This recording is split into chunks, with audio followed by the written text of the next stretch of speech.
Hi, welcome to GRVO TV, G's Reviews, Views and Opinions. Before I start my review, I just want to do a quick piece about Patreon. I've started up a Patreon account because a few people said I should do, so I have done. And part of the reason is because I cannot afford to keep buying and selling and moving through cameras, because companies like Olympus with the OMD EM1 Mark II and Panasonic with the GH5 have decided to pretty much sort of double the price of their cameras. You know, you're talking £2,000 for each camera now, and where I was sort of working through cameras in about the £1,000 range, I could move through them without losing too much money.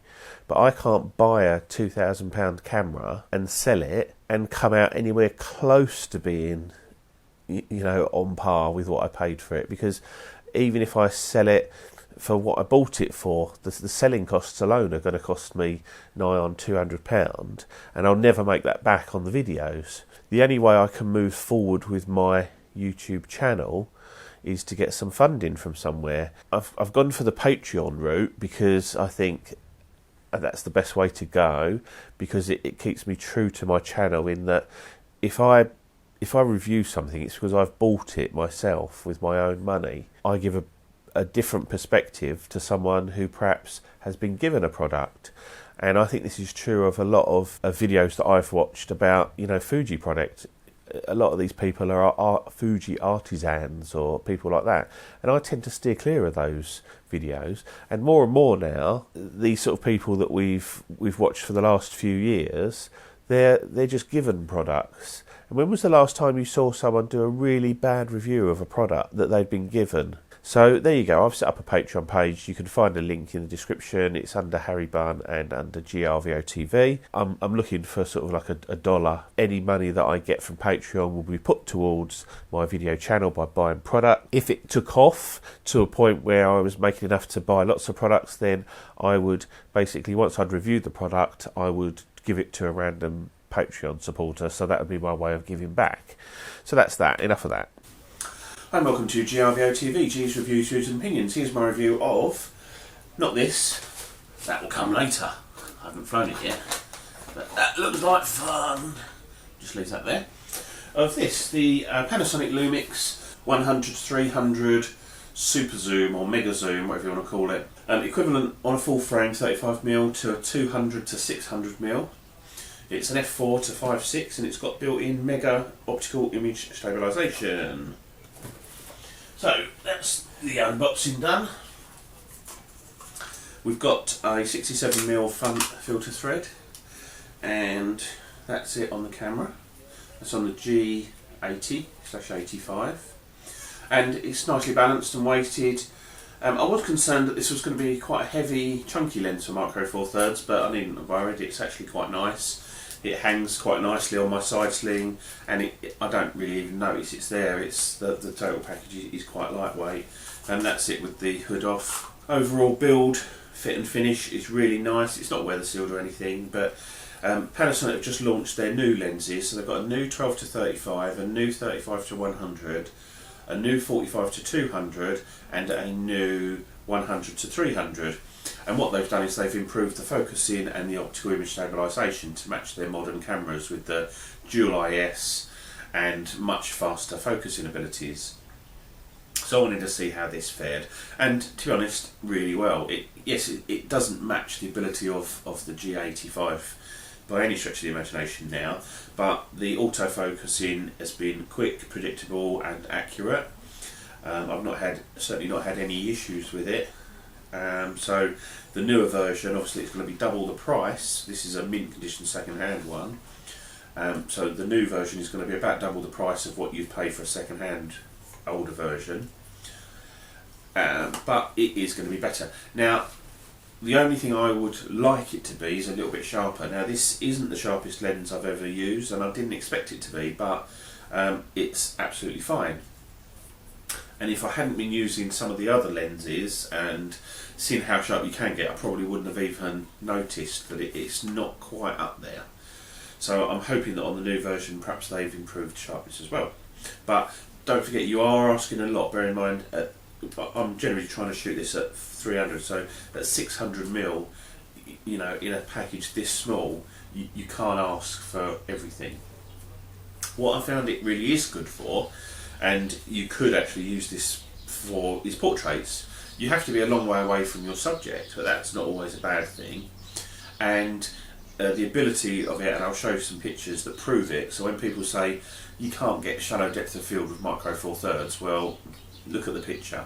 The background is completely destroyed, and that is what you can do. Now it's easier when you're using a smaller sensor. It's easier to blur out the background and get shallow depth of field with compression, i.e. using a telephoto lens, because it compresses everything, and that will give you your shallow depth of field rather than trying to get an f1.2 lens or whatever, which costs loads of money. So, really happy with the lens. Is it one I would keep? No, and I'll tell you for why. This one, and interestingly, Panasonic haven't revamped this lens, and this is one of my most favourite lenses that Panasonic have made, and it's the 45 to 150 HD, and it's an f4 to 5.6, so it matches this in a way, but this is a 90mm to 300mm. Still a fantastic range. You think that's a 300mm lens, and look at the size of it.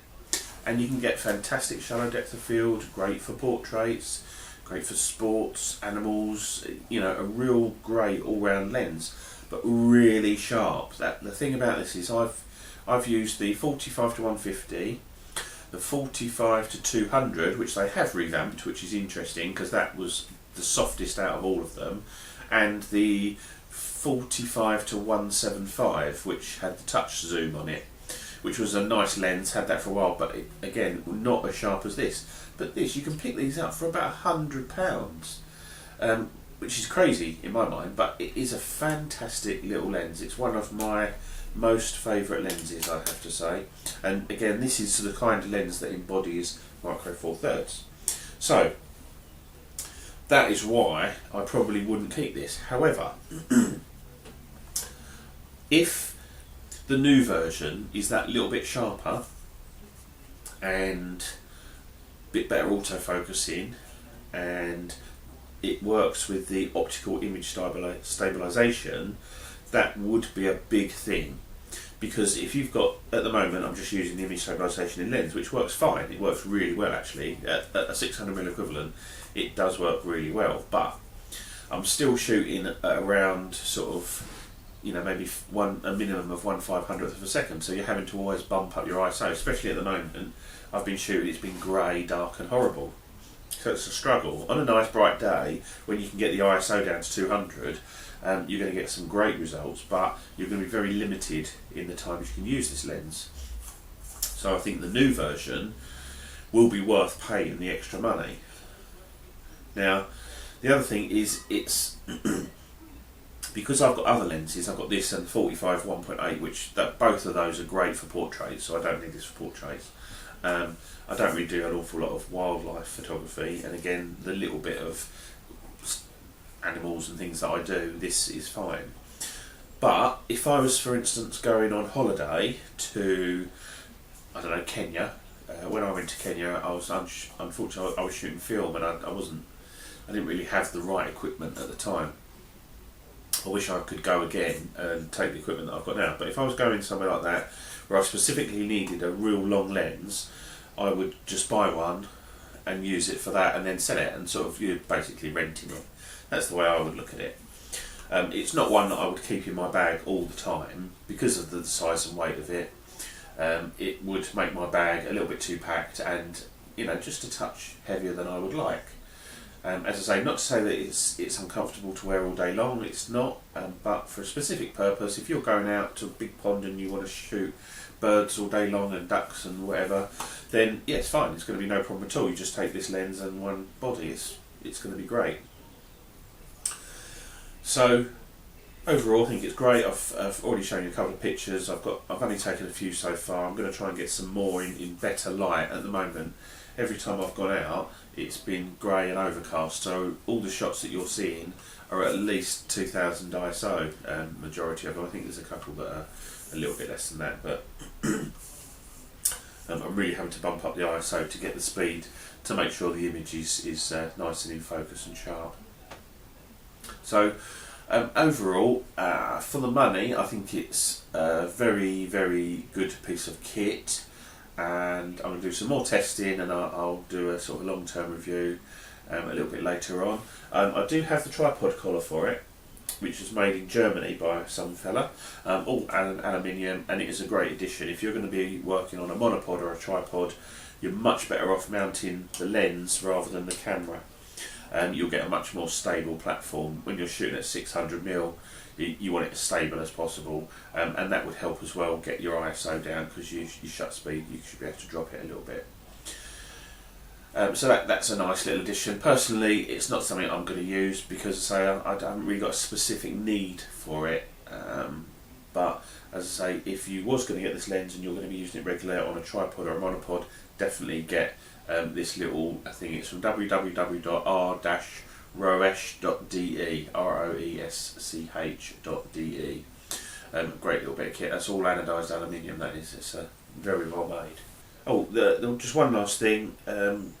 The minimum shooting distance is just under 5 foot, which is 1.5 metres. I think that's about the same as this. Oh no, this is 0.9 of a metre, 3 foot.